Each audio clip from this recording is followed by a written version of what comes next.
Walking போயிட்டு வந்திருக்காரு. வந்தவுடனே தலை சாஞ்சிருச்சு.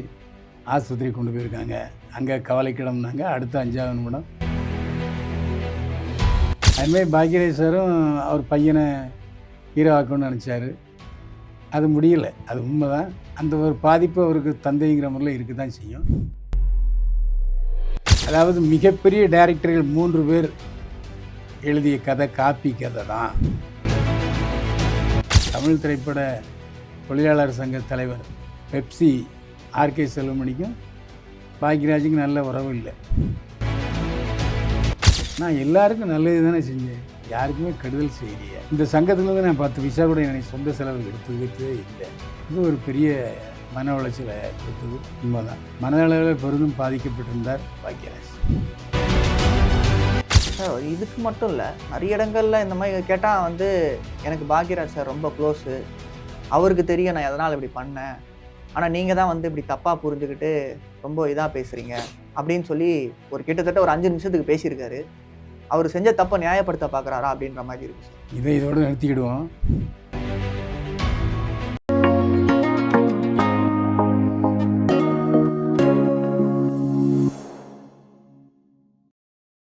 ஜெம் சினிமாஸ் நேயர்களுக்கு வணக்கம். நான் உங்கள் விஜி அருண். இன்னைக்கு நம்ம கூட இன்டர்வியூல யார் வந்திருக்கான்னு பார்த்தீங்கன்னா ஆஸ்தான யூடியூபர், சினிமா விமர்சகர் மற்றும் திரைப்படம் நடிகர் பைல்வான் ரங்கநாதன் சார். வணக்கம் சார்.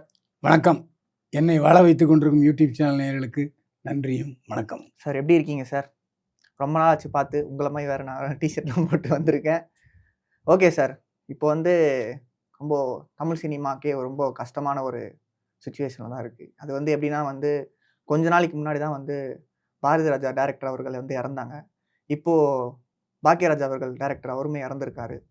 இது தமிழ் சினிமாவுக்கு ஒரு பெரிய இழப்பாக இருக்குது. இதை பற்றி கொஞ்சம் சொல்லுங்கள் சார். இல்லை, ஒரு மனிதன் பிறந்தான்னா இறப்புங்கிறது உறுதி தான்.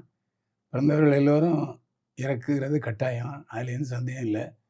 ஆனால் புகழ் ஏணியில் இருப்பவர்கள், புகழின் உச்சத்தில் இருப்பவர்கள் இருக்கும்போது அந்த துறைக்கு ஒரு பெரிய இழப்பு, அதில் சந்தேகமே இல்லை. 2வது இயக்குனர் இமயம் பாரதி ராஜா இறந்த 17வது நாளில் அவருடைய தலைமை சீடர் பாக்யராஜ் இறந்திருக்கிறார். இது சினிமாவுக்கு மிகப்பெரிய இழப்பு. அது மட்டும் இல்லாமல் ரொம்ப திடீர்னு இறந்த மாதிரி இல்லை. கொஞ்ச நாளைக்கு முன்னாடி தான் குஷ்பு அவர்களோட கல்யாணத்துக்கு போயிட்டு வந்தாங்க. அப்போ கூட நல்லா இருந்தாங்க. இப்போ திடீர்னு இறந்தவும் அதை யாராலையுமே ஏற்றுக்க முடியல. ஹார்ட் அட்டாக் அப்படின்னு சொல்கிறாங்க, சுகருன்னு சொல்கிறாங்க. அதை பற்றி கொஞ்சம் சொல்லுங்கள். அவருக்கு லோ சுகர் இருந்தது உண்மைதான், மற்றபடி பெரிய நோயும் எதுவும் இல்லை. ஆனால் மன உளைச்சலில் ரொம்ப பாதிக்கப்பட்டிருக்காரு, அது நல்லா தெரியும். அதாவது உடல் பலவீனமானாலும் மனசு வலுவாக இருந்தால் பிரச்சனை இல்லை. ஆனால் இங்கே மனசு வலுவாக இருக்குது, உடம்பு பெரிய அளவுக்கு நோய் இல்லை. வாக்கிங் போயிட்டு வந்திருக்காரு. வந்தவுடனே தலை சாஞ்சிருச்சு. ஆஸ்பத்திரி கொண்டு போயிருக்காங்க. அங்கே கவலைக்கிடம்னாங்க. அடுத்த 5வது நிமிடம் மரணமடைந்தார் என்ற செய்தி வந்தது. கடந்த 10 நாட்களாகவே நடைபெற்று செல்லும்போது பாக்யராஜ் அவருடைய மனைவி பூர்ணிமாவுடன் சென்றிருக்கிறார். சில நேரங்களில் கைத்தாங்களாகவும் பூர்ணிமா அழைச்சிட்டு வந்திருக்காரு. கொஞ்சம் நடைப்பயிற்சியில் சிரமமாக தான் இருந்திருக்கு. ஆனால் லோ சுகர் என்பது கையில் எப்போவும் ஒரு சாக்லேட்டை வச்சுருக்கணும். அன்றைக்கு அவர் எடுத்துகிட்டு போகலன்னு நினைக்கிறேன். அதனால் சுகர் அதிகமாக இருந்தால் கூட பிரச்சனை இல்லை. லோ சுகர் ஆச்சுன்னா உடனடியாக எல்லா உறுப்புகளும் செயலிழந்து விடும். அது ஒரு பெரிய கொடுமையான நோய். அந்த அடிப்படையில் அவர் இறந்துட்டார். பெரிய இழப்பு தான். மன உளைச்சல்கள் கொஞ்சம் அதிகமாக இருந்துச்சு. மன உடைச்சல் அப்படின்னு சொல்கிறப்போ இன்னொரு விஷயம் தகவல் வெளியே வந்திருக்கணும்னா அவர் வாடகை வீட்டில் இருந்தார் அப்படின்னு சொல்லிட்டு சொல்கிறாங்க. அதுக்கப்புறம் ஏதோ ஆடியோ லாஸ்ட்டாக சாகிறதுக்கு முன்னாடி ஒரு ஆடியோ லீக் ஆகிருக்கு அப்படின்னு சொல்லிட்டு சொல்கிறாங்க. இதுக்கு ஏதாவது ஒரு தொடர்பு ஏதாவது இருக்கா சார்? எவங்க இந்த மாதிரிலாம் வதந்தியை கிளப்புறது? அவர் ஆரம்ப காலத்தில் வாடகை வீட்டில் இருந்தார். அதுக்கப்புறம் அவர் இயக்குனர் ஆன பிறகு முதலாக லேக்கி வியூ ரோடில் வீடு வாங்குறாரு. அங்கே பாக்ய ஆஃபீஸ் கீழே இருந்தது, மன்றமும் கீழே இருந்தது, மேலே அவருடைய வீடு இருந்துச்சு. பிறவினா வாழ்ந்தாங்க. அதுக்கப்புறம் அவருடைய வாழ்க்கையில் பூர்ணிமா பாக்யராஜ் வந்ததுக்கப்புறம் அடுத்த தெருலையே பூர்ணிமா ஒரு சொந்த வீடு வாங்கினாங்க. அங்கே பாக்யராஜ் சார் தங்கியிருந்தார். அதுக்கப்புறம் பாக்யராஜ் வந்து டிநகரில் கண்ணாசுந்தரில் ஒரு பெரிய பங்களா வாங்கினார். அது ஒரு புத்து இருந்த பங்களா. அதனால் அவருக்கு சென்டிமெண்ட்டாக ஒத்தாகல. அதனால் அதை வித்துட்டாரு. அதுக்கப்புறம் ஒரு 10 ஏக்கரு பூலாங்கிணறுல ஈரோடு பக்கத்தில் பண்ணை வீடு வச்சுருந்தாரு. அதுவும் எனக்கு தெரியும். அங்கே நான் போயிருக்கேன். அதுவும் வித்துட்டாரு. அதாவது சம்பாதிச்சதில் ஒரு 50% வித்திருந்தாரே தவிர எந்த சூழ்நிலையும் அவர் வாடகை வீட்டில் இருந்ததே இல்லை. இப்படிலாம் தயவு செஞ்சு கேள்வியும் கேட்காதீங்க. அந்த மாதிரி வதந்தியும் பரப்பாதீங்கங்கிறது என்னுடைய வேண்டுகோள். சார் இன்னொன்னுனா வந்து இதனாலேயும் கொஞ்சம் மன உளைச்சல் அதிகமாச்சு அப்படின்னு சொல்லிட்டு சொல்றாங்க. ஏன்னா வந்து அவரோட பையன் வந்து அந்த அளவுக்கு பெரிய ஹீரோ ஆகல. சினிமால ரொம்ப சக்சஸ்ஃபுல் ஆகல.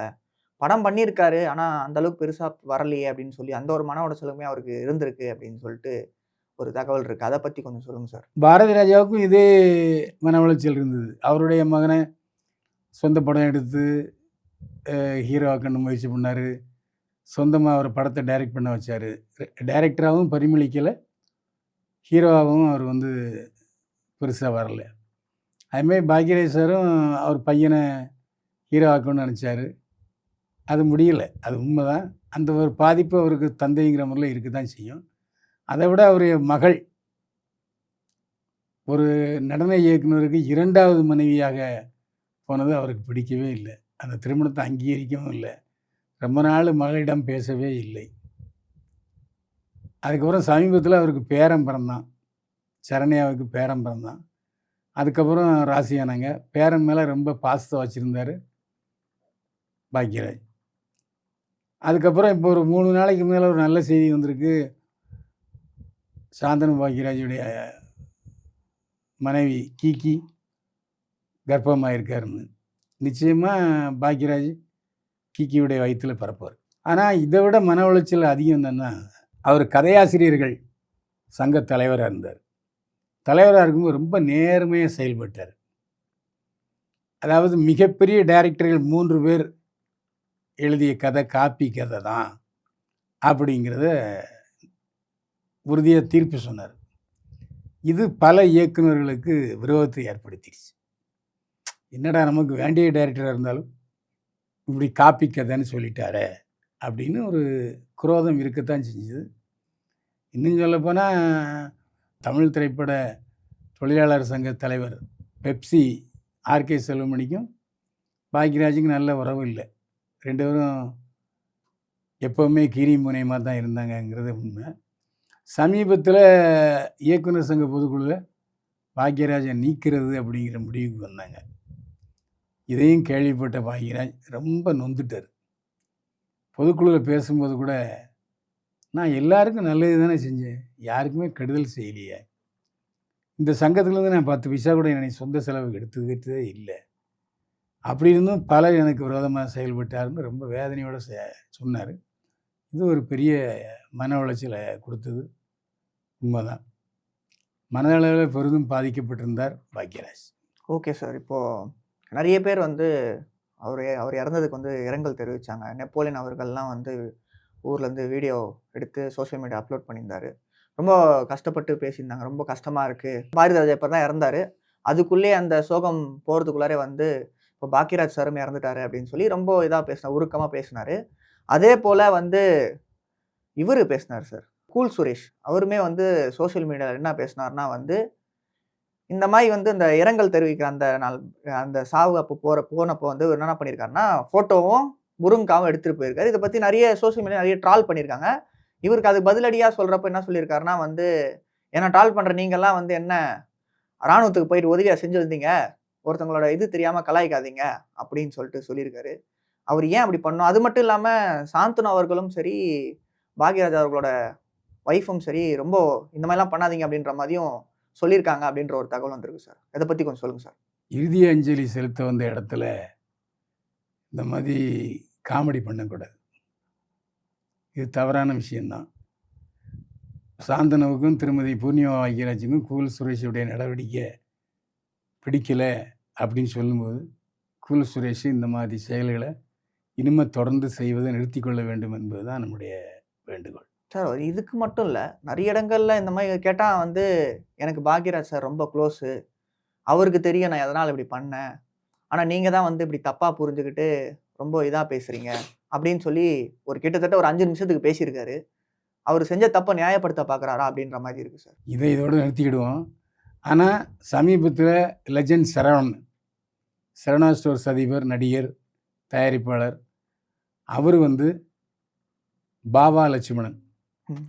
அதாவது சுகரினால் பாதிக்கப்பட்டு 2 விரல்களை இழந்தவர், ஆமா சார். சோத்துக்கு வழி இல்லாமல் வாடகை வீட்டில் அல்லாடிக்கிட்டு இருக்கும்போது யாருமே உதவ முன் வரவில்லை.